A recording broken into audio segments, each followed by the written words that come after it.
Bonjour à toutes et à tous et bienvenue dans le programme Datonaut, les mondes de la data.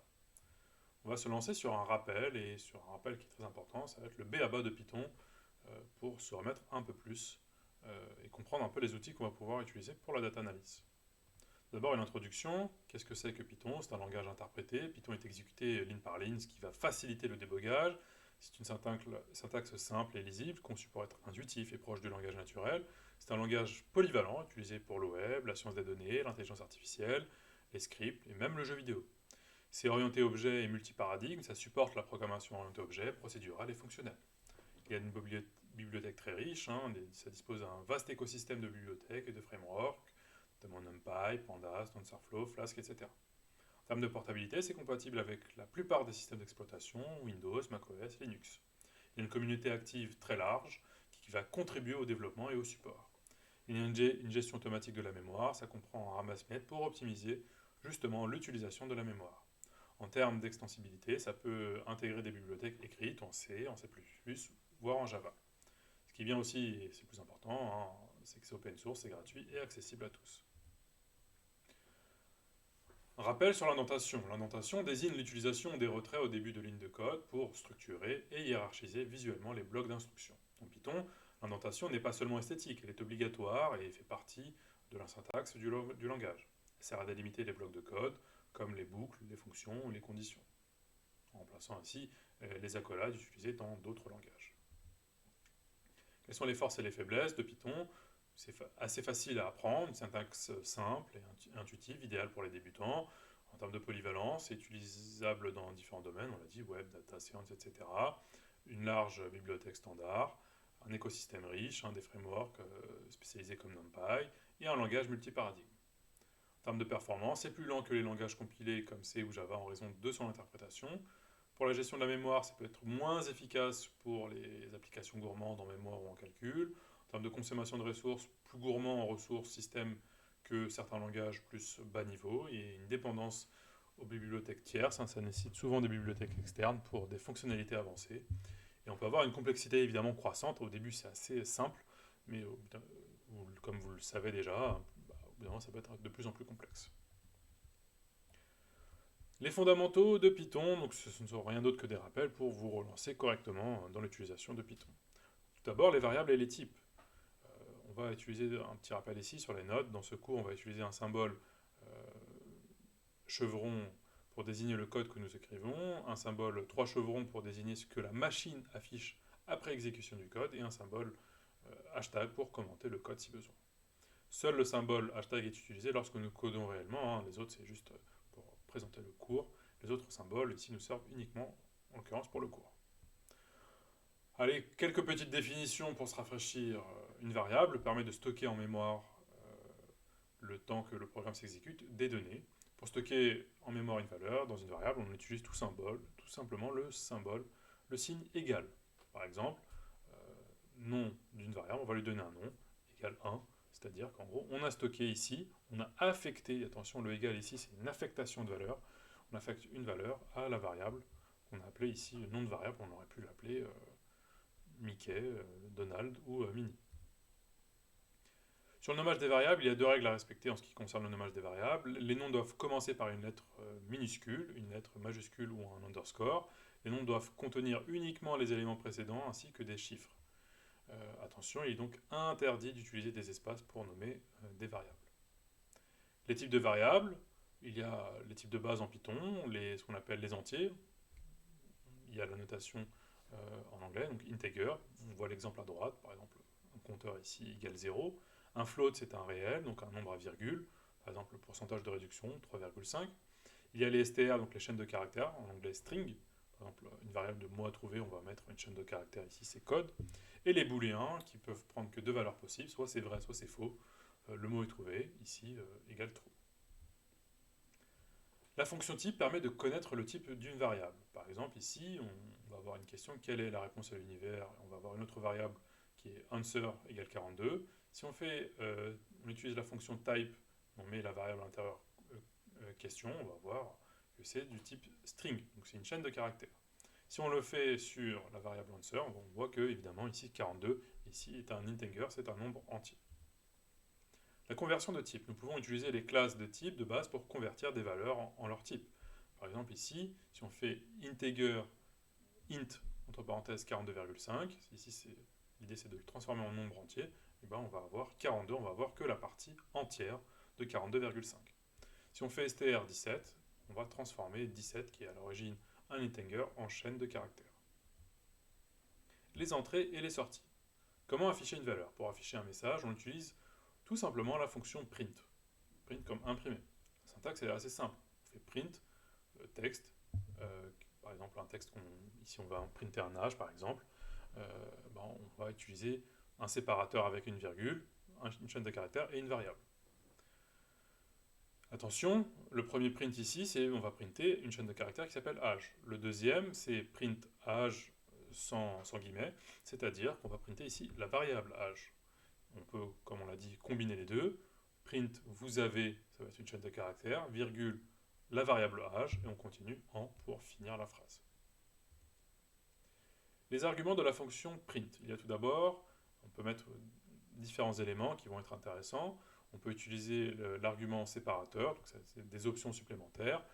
Donc sep, c'est les caractères affichés entre chaque argument. Par défaut, c'est vide, justement. End, ça va permettre d'afficher les caractères affichés après le dernier argument. Par défaut, c'est anti/n. Et file, c'est le flux de sortie. Par défaut, c'est 6.stdout. Et le flush, c'est vider le tampon. Par défaut, c'est false. On peut voir ici un exemple. Si on fait print hello world avec le séparateur virgule, l'idée ici, c'est que en gros, il va combiner les deux pour avoir à la fin un séparateur. On a bien notre virgule et on a un end ici qui apparaît pour mettre un point d'exclamation à la fin. Les strings formatés. Il est possible justement de construire ce qu'on appelle des strings complexes à l'aide de la fonction format. Donc format va nous permettre en fait de combiner, au lieu d'utiliser le séparateur classique, on l'a vu avec une virgule, l'idée c'est de mettre des chaînes de caractères avec des variables de façon plus directe. On va voir que ça va être très intéressant et très pratique par la suite. Donc ici par exemple si on fait my name is, ce qu'on a entre accolades, c'est en fait ce sont des variables, et on va utiliser ici à la fin la fonction .format avec first name égale James et last name est égal Bond. Alors on peut aussi une autre façon de décrire les strings formatés, au lieu de faire .format, on va utiliser tout simplement la codification, on le voit ici avec le petit f, qui revient exactement à la même chose que la fonction .format. Ça permet d'aller beaucoup plus vite et on voit ici qu'on combine des chaînes de caractères avec des variables. On peut récupérer une valeur d'un utilisateur. Pour récupérer une valeur d'un utilisateur, on va utiliser la fonction input. Donc par exemple, la syntaxe c'est on va stocker ça dans une variable. Par exemple, l'idée c'est de récupérer la valeur. Imaginons qu'on veut demander le nom d'une personne ici. On va utiliser la fonction input. Quel est votre nom? Donc, ça va afficher un message auprès de l'utilisateur. Quel est votre nom? Donc ça tourne. Du moment que l'utilisateur n'a pas mis une réponse, et ben ça attend une réponse de l'utilisateur. L'utilisateur va taper son nom, par exemple Albert, et cette fois-ci, son nom va être stocké dans la variable qui va être ici nom. Alors les séquences d'échappement, lorsqu'on travaille avec des chaînes de caractères en Python, il arrive qu'on ait besoin de manipuler du texte d'une manière particulière, comme passer à une nouvelle ligne ou ajouter à une tabulation. C'est là que les séquences d'échappement sont utiles, elles permettent de représenter certains caractères spéciaux à l'aide d'un anti-slash. Alors les plus utilisés, ça va être l'anti/n, c'est passer à la ligne suivante, comme new line en fait. Le anti/r, ça ramène le curseur au début de la ligne. Anti/t, ça ajoute un espace de tabulation. Anti/b, ça efface le dernier caractère. Anti/f, c'est un saut de page dans certaines imprimantes. Et anti/v, ça crée un espace vertical. Anti/a émet un son, et ça dépend ici en l'occurrence du système, mais nous, plutôt anti/n pour passer à la ligne, et anti/t pour un espace de tabulation. Les opérateurs, on va voir qu'il y en a différents types. Tout d'abord, les opérateurs arithmétiques. Ils permettent de faire des calculs entre variables. Donc en gros, si on veut faire 1 plus 1, 2 plus 2, etc. Donc il y a évidemment l'opérateur d'addition, plus tout simplement, soustraction, moins, division, on va utiliser un slash.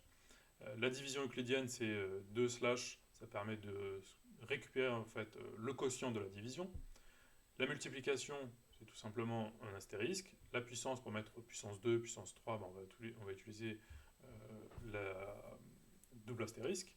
Et le modulo qui permet de récupérer le reste de la division.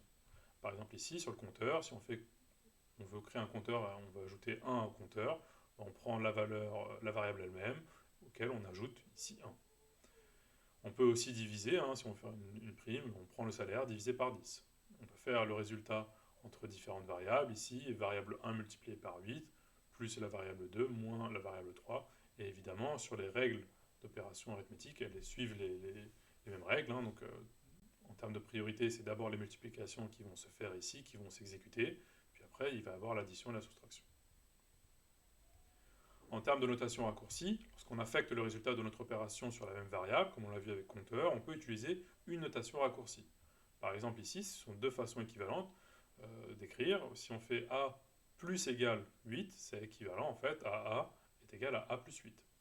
Pareil pour épargne modulo égale 2, c'est comme si on faisait épargne égale épargne modulo 2. Ici on a taille multipliée égale 20, c'est comme si on avait taille égale taille multipliée par 2. En fait, l'idée ici, c'est que quand on écrit du code, on va écrire du code qui peut être souvent très long. L'idée, c'est de gagner du temps. C'est une notation raccourcie qui nous fait gagner énormément de temps. Vous voyez que le nom de la variable n'apparaît pas deux fois, donc ça nous permet ici d'aller beaucoup plus vite. Il y a ensuite les opérateurs de comparaison. Des fois, on veut comparer des variables entre elles. Donc on peut... il y a tout d'abord les chevrons, donc soit c'est strictement supérieur, ou chevron égal, supérieur ou égal, ou strictement inférieur, ou inférieur ou égal. Ici, on a le double égal qui permet de savoir, en fait, on ne cherche pas forcément une égalité uniquement mathématique, ça peut être, je préfère le lire comme étant équivalent. On veut comparer une variable à une autre et voir si elles sont équivalentes, parce qu'on peut comparer du texte. On n'est pas obligé de comparer uniquement des variables numériques. Enfin, on a le point d'exclamation égal, c'est pour voir si c'est différent. Vous voyez ici, 9 supérieur ou égal à 10, ça va nous, si on affiche ça, ça va nous dire faux, parce que 9 n'est pas supérieur ou égal à 10. Si on fait 5 strictement supérieur à 5, c'est faux aussi. Et si on fait 5 est différent de 10, c'est toujours vrai. Évidemment, 5 est toujours différent de 10.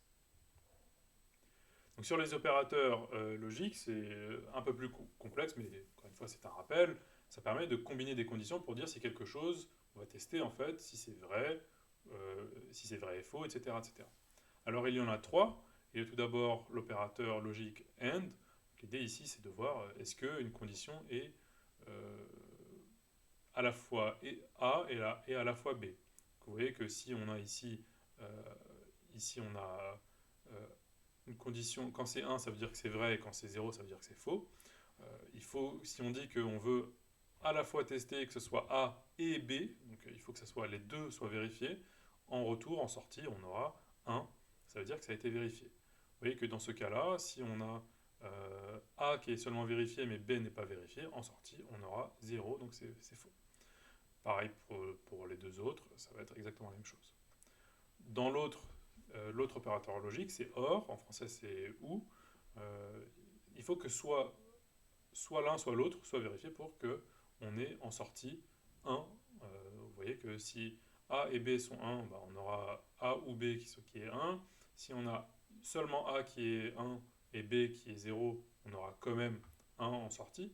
Donc en fait, c'est une condition qui est pas aussi exclusif que le AND. Et évidemment, si les deux sont 0, les deux sont 0. Il y a enfin le NOT. Le NOT, c'est un autre opérateur logique.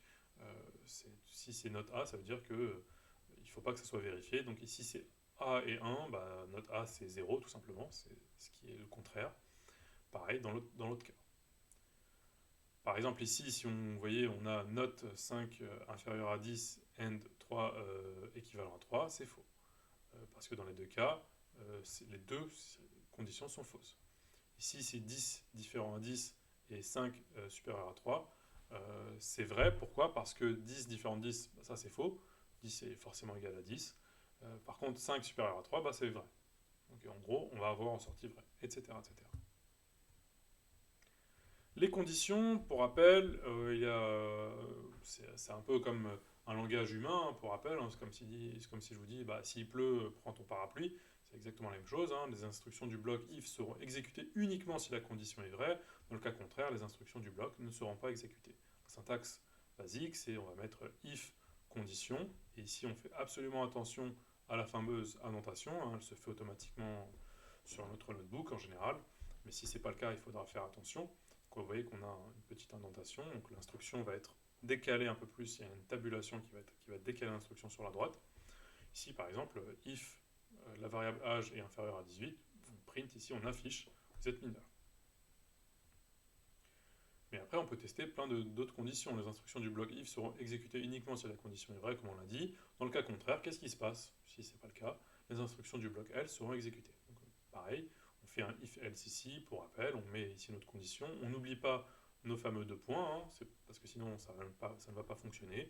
On met notre instruction, par exemple, si il pleut, prends ton parapluie, sinon, prends ta casquette. Voilà. Ça peut être un exemple. Si on veut tester plein de conditions, on va faire évidemment si et sinon. Après, on peut avoir si, sinon si, on peut tester plein de conditions. Par exemple, s'il pleut, prends ton parapluie.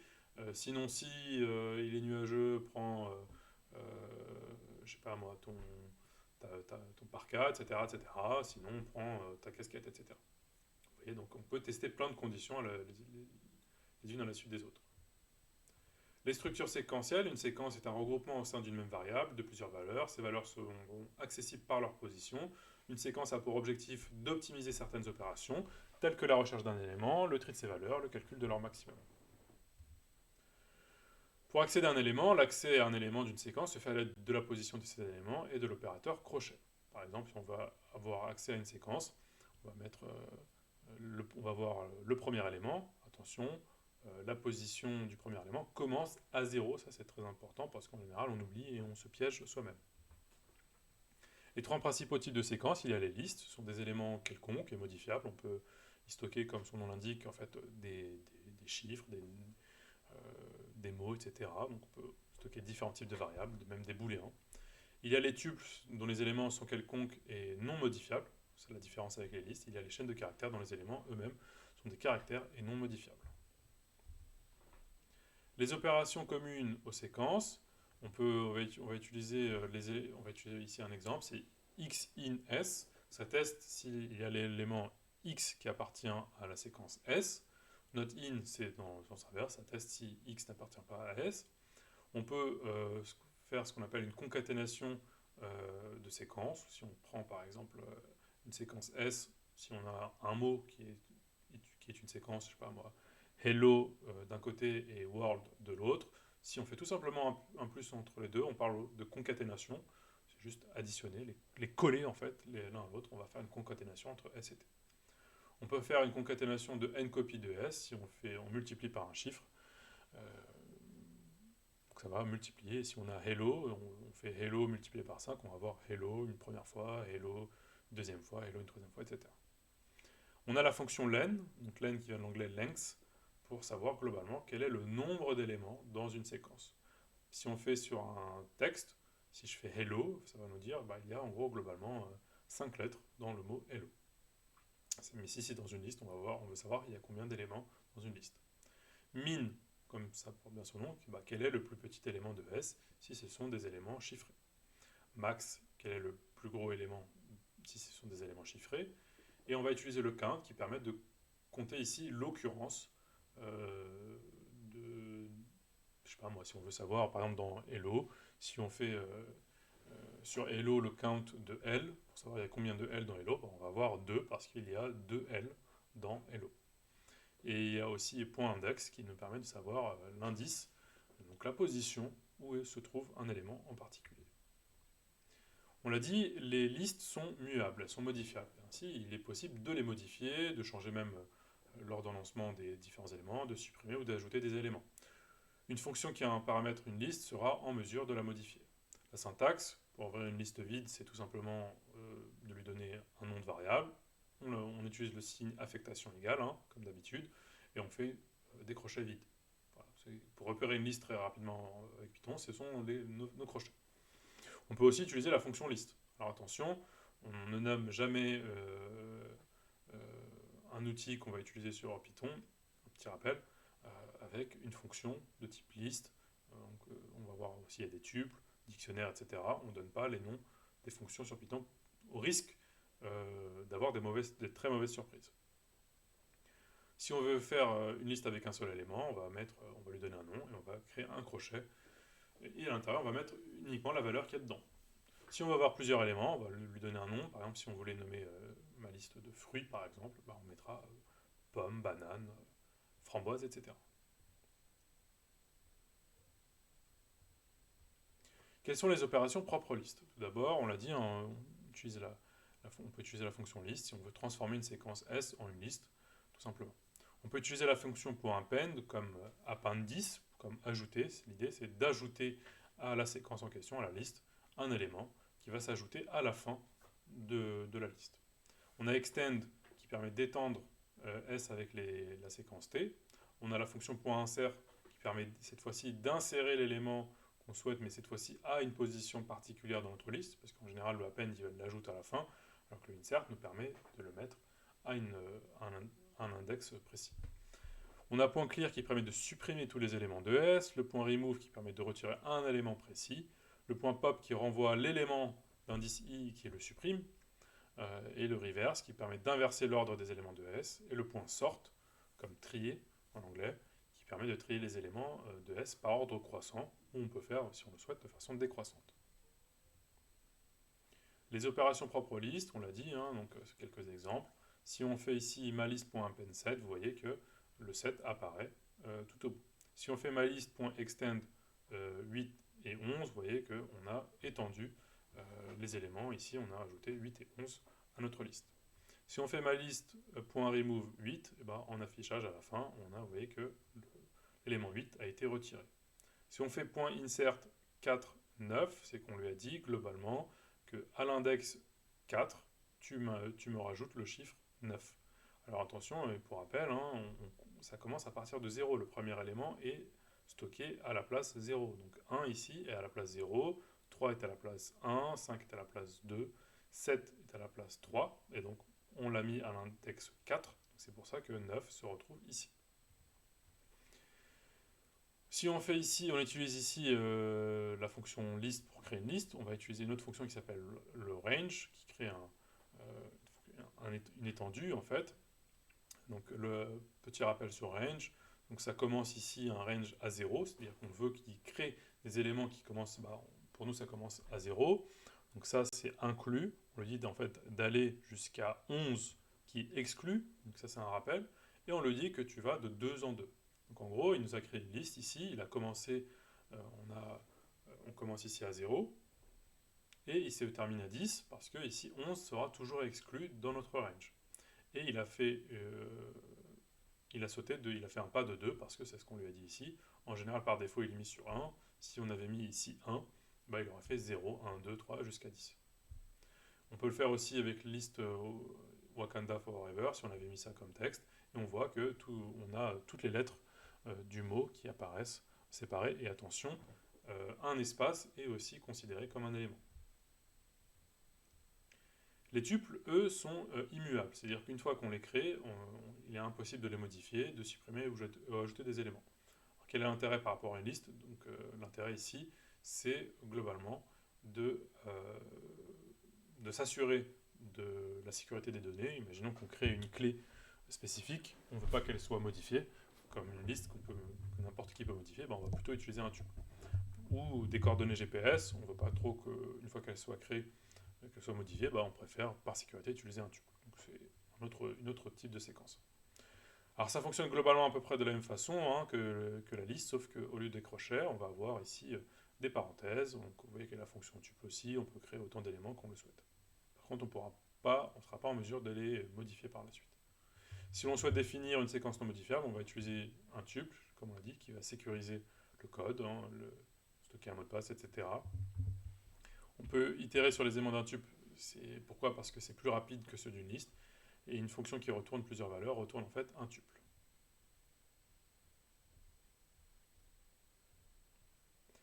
Quelles sont les opérations propres au tuple? Donc la fonction tuple transforme une séquence en un tuple. Par exemple, mon tuple va utiliser, comme on le voit ici, la fonction range comme tout à l'heure. Et cette fois-ci, les éléments en sortie, 0, 2, 4, 6, 8, 10, on ne peut plus les modifier. L'accès aux éléments avec du slicing. Le slicing, une slice en anglais c'est une part, donc l'idée c'est de couper un morceau, de prendre juste un élément d'une séquence, peut-être appliqué sur toutes les séquences. Alors comment on fait ça si on veut avoir, on l'a dit, hein, l'élément à l'index i d'une séquence, on va ouvrir les crochets, on va mettre ici l'index 0 c'est le premier élément, index 1 ça va être le deuxième élément, il y a un décalage. Alors si on va avoir une sous-séquence entre telle et telle position, donc entre tel et tel index, on va faire entre crochets, on va utiliser les deux points ici, globalement. On va dire qu'en gros, si tu me prends par exemple du premier élément, donc de 0 à 3, et ben, l'élément J ici va être aussi exclu. Donc on va prendre par exemple l'élément à la place 0, l'élément à la place 1 et l'élément à la place 2, et 3 on s'arrête là parce qu'il est exclu. On peut faire de cette même manière, avoir la même idée, mais utiliser ici un pas si on veut sauter entre les éléments. Par défaut, il est mis évidemment sur 1. Donc sur le slicing, pour avoir quelques exemples, ici, on a un tuple ici, 10, 20, 30, 60, etc. Bah, si je fais mon tuple entre crochets de 3 avec 2 points, c'est que je lui dis, en gros, par défaut, c'est que, comme si je lui dis, va jusqu'au bout. Donc en gros, je lui dis, tu me prends l'élément qui est à l'index 3, donc on compte ici à partir, le premier élément ici est à 0, donc 0, 1, 2, 3. Donc à partir de 40, tu me prends tous les éléments qui suivent. Si on fait ici de mon tuple à 1 à 4, donc je compte, donc 0 c'est celui qui est à la place qui est 10, 1, donc ça commence à 20, et 4 va être ici exclu, donc ça va être ici 1, 2, 3, 4, donc 50 est exclu, donc on va voir ici de 20 à 40. Alors ici j'ai une particularité, c'est que je lui dis je vais de 1 jusqu'au bout, mais avec un pas de 2, ce qui va sauter à chaque fois, c'est pour ça qu'on a 20, 40, 60. Quelques modifications à l'aide du slicing. La modification à l'aide du slicing peut être appliquée uniquement sur les listes. Si ici, par exemple, évidemment, parce que les listes, on peut modifier les éléments et les tuples non. Donc ici, si on veut modifier un élément à l'index i, on va sélectionner d'abord cet élément et on va lui affecter une nouvelle valeur. On peut remplacer des éléments, un ensemble d'éléments par une autre séquence t. Voilà, si on veut remplacer toute une séquence. On peut supprimer des éléments, pareil, on va les sélectionner avec la fonction delete et on va faire notre slicing. On peut remplacer des éléments par ceux de la séquence t si on utilise un pas différent, évidemment, de la même façon. Donc, remplacer tous les éléments, tous les deux éléments par un autre élément. Pareil, on peut utiliser la fonction delete si on veut supprimer des éléments avec la méthode de slicing. Les sets sont des collections non ordonnées et sans répétition. Les ensembles sont modifiables. En revanche, il est possible d'utiliser les frozen sets pour les rendre non modifiables. Par exemple, on peut avoir ici un ensemble vide avec un set. On va utiliser la fonction set. Mon ensemble avec un seul élément, vous voyez que cette fois-ci, ce sont des accolades. Valeur 1, valeur 2, valeur 3, etc. Ça ressemble un peu à ce qu'on avait. Les opérations sur les sets, on va utiliser la fonction set qui transforme une séquence en un ensemble. On va utiliser .add pour ajouter l'élément x à l'ensemble S, le .update pour étendre S avec la séquence T, le .discard qui supprime l'élément x à l'ensemble S, et le .remove qui supprime l'élément x à l'ensemble S en levant une exception si x n'est pas présent dans la séquence S. Les opérations des sets, ici on va utiliser .union qui crée un set avec les éléments de S1 et de S2. On peut utiliser .intersection, et vous voyez qu'il y a deux façons de l'écrire. Créer un set avec les éléments communs de S1 et de S2. La différence, ça permet de créer un set avec les éléments de S1 non compris dans S2. Symétrique, underscore différence, ça crée un set avec les éléments de S1 et de S2, mais qui ne sont pas dans les deux à la fois. Et isSubset, ça renvoie true si S1 est un sous-ensemble de S2. Et isSuperset qui renvoie true si S2 est un sous-ensemble de S1. Les dictionnaires sont des collections d'objets non ordonnés. Un dictionnaire est composé d'éléments et chaque élément se compose d'une paire, justement, clé et valeur. Ça porte bien son nom, c'est comme un vrai dictionnaire. Quand on va dans un dictionnaire, il y a un mot-clé, il y a sa définition. Donc vous voyez qu'il y a une association entre deux choses. C'est la particularité du dictionnaire. Les dictionnaires sont des objets modifiables. Un dictionnaire peut contenir des objets de tous les types, mais les clés doivent être toujours uniques, évidemment, pour pouvoir les repérer. Pour créer un dictionnaire vide, on va utiliser ici des accolades. Attention, c'est pas comme les sets. Parce que dans un dictionnaire, il y a une association de deux choses, une clé et une valeur. On peut utiliser une fonction avec la fonction .dict pour créer un dictionnaire vide. Avec un dictionnaire avec un élément, c'est une association entre une clé et une valeur. On va voir des exemples par la suite. Et si on veut créer plusieurs associations, il y a clé 1 avec la valeur 1, clé 2 avec la valeur 2, etc. etc. Les opérations sur les dictionnaires, donc on a la fonction dict qui va permettre de transformer une séquence S de paires clé-valeur en un dictionnaire. On a .get qui retourne la valeur V se trouvant à la clé K du dictionnaire D. Ça renvoie none si la clé K n'existe pas, tout simplement. .pop, ça supprime l'élément qui possède la clé K tout en renvoyant sa valeur V. Le pop item supprime le dernier élément tout en renvoyant un tuple contenant sa valeur et sa clé et sa valeur. Et le .clear vide le dictionnaire D. Et del D supprime ici en l'occurrence le dictionnaire D. Les structures itératives. Rappel sur les fameuses boucles. Il y a les boucles non bornées. Si on ne connaît pas à l'avance le nombre de répétitions, on choisit une boucle while. La boucle bornée, quand on sait combien de fois doit avoir lieu la répétition, on va utiliser généralement une boucle for. La boucle for, ici, va permettre de faire des instructions qui sont exécutées autant de fois que le range le permet. On dit qu'on réalise une itération à chaque fois que les instructions de la boucle sont exécutées. La syntaxe qu'on voit ici à droite, on va utiliser la boucle for compteur, in, range, avec compteur ici qui est une sorte de variable intermédiaire, et on va donner des instructions à faire.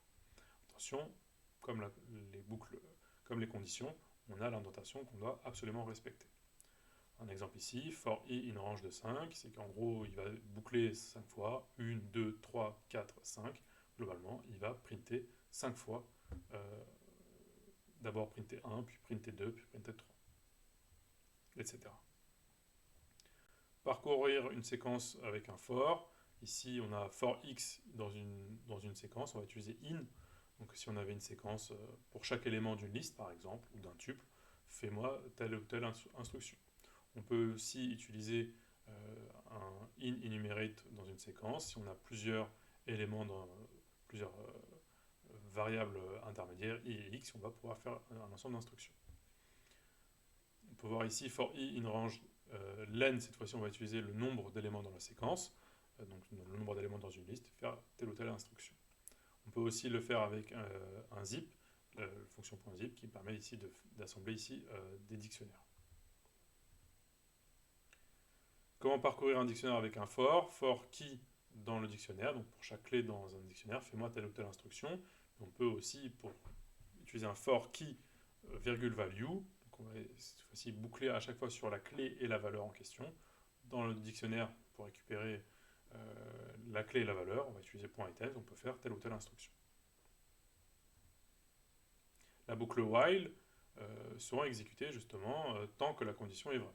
Attention, la boucle while, on rappelle, c'est que ça peut créer des boucles infinies, donc il faut à un moment casser la boucle while pour qu'on sorte, parce que sinon c'est notre cauchemar en tant que codeur, c'est d'avoir une boucle infinie. La syntaxe, c'est while tant que la condition qu'on définit est vraie, on va avoir une instruction. Par exemple ici, i égale 0 au début, tant que i est inférieur à 5, print i, et ensuite on crée ici un compteur, i plus égale 1, c'est-à-dire qu'en gros, à chaque fois i va être, d'abord il est égal à 0, puis après il va afficher 1, puis après il va être égal à 1, etc., etc.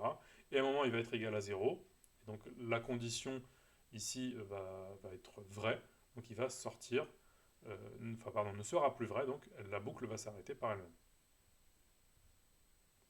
L'instruction break permet de casser l'exécution d'une boucle. Entre parenthèses, on peut aussi l'utiliser pour for, mais en général on l'utilise très souvent pour while. Elle fait sortir de la boucle et passer à l'instruction suivante. L'instruction continue permet de passer prématurément au tour de boucle suivant. Elle fait continuer sur la prochaine itération de la boucle. L'instruction else après une boucle seront exécutées uniquement si la boucle arrive à son terme normalement, pas de break. On va voir la syntaxe ici, for ici, on va utiliser else. Qu'est-ce qui se passe si on en sort? Par exemple ici, for i in range de 5, print i, else, print end, une fois que on est sorti de la condition initiale. La syntaxe pour définir une liste en compréhension. Le but est de construire une liste à partir d'une séquence déjà existante. C'est une façon un peu complexe, très condensée pour créer une liste directement. Vous voyez qu'on va créer une liste, et dedans on va utiliser une boucle, pourquoi pas une condition, pour générer une liste en question. La syntaxe pour définir une liste en compréhension, par exemple ici si on fait un tuple on crée un tuple t avec un range de 5, donc ça va créer 1, 2, 3, 4, etc. On va créer ici une liste en compréhension. On va faire x puissance 2 pour chaque élément x qui se trouve dans le tuple. Et on va printer la liste. Et vous voyez qu'on va avoir en éléments 0, 1, 4, 9, 16, donc tout ce qui a été mis au carré. On peut voir ici ma liste 2. Voici x, on va créer plein d'éléments. Pour x et une t, donc pour chaque élément de tuple t, tu me prends uniquement ceux qui ont un modulo 2 équivalent à 0. Donc en gros, ce sont des multiples de 2. Donc c'est pour ça qu'à la fin, on a uniquement 0, 2 et 4. Les fonctions, quelques généralités. On rappelle, une fonction est un bloc d'instructions réalisant une certaine tâche. Elle possède un nom et est exécutée lorsqu'on le rappelle. Un programme bien structuré contiendra une fonction dite principale et plusieurs fonctions dédiées à des fonctionnalités spécifiques. Quand une fonction dite principale fait appel à une autre fonction, elle suspend son déroulement et exécute l'autre fonction, puis reprend ensuite son fonctionnement. Les avantages, l'utilisation de fonctions possède 3 avantages. Éviter la duplication du code. Une fois, on comprend qu'au bout d'un moment, quand on utilise tout le temps le même code, autant utiliser une fonction. Ça favorise la réutilisation et ça améliore la conception en réduisant la complexité. Les paramètres, une fonction sert donc à effectuer un traitement générique. Ce traitement porte sur des données dont la valeur pourra ainsi changer d'un appel à l'autre de la fonction. Ces données sont appelées paramètres. Lors de l'implémentation d'une fonction, on va donc préciser la liste de tous les paramètres qu'elle va utiliser. On va aussi préciser la valeur de chacune des paramètres lorsqu'elle en possède. Les paramètres par défaut, une fonction peut comporter des valeurs par défaut. Lorsqu'on appelle une fonction, on a 2 cas possibles. On ne précise pas des valeurs pour les paramètres et les fonctions utilisées par défaut, on précise des valeurs seulement si elles sont utilisées. Attention, les paramètres par défaut sont obligatoirement positionnés à droite des paramètres. La portée des variables, les variables locales. Pour réaliser sa tâche, une fonction aura besoin de ses propres variables. On parle alors de variables locales. Ces variables ne sont accessibles qu'au sein de la fonction qui les définit.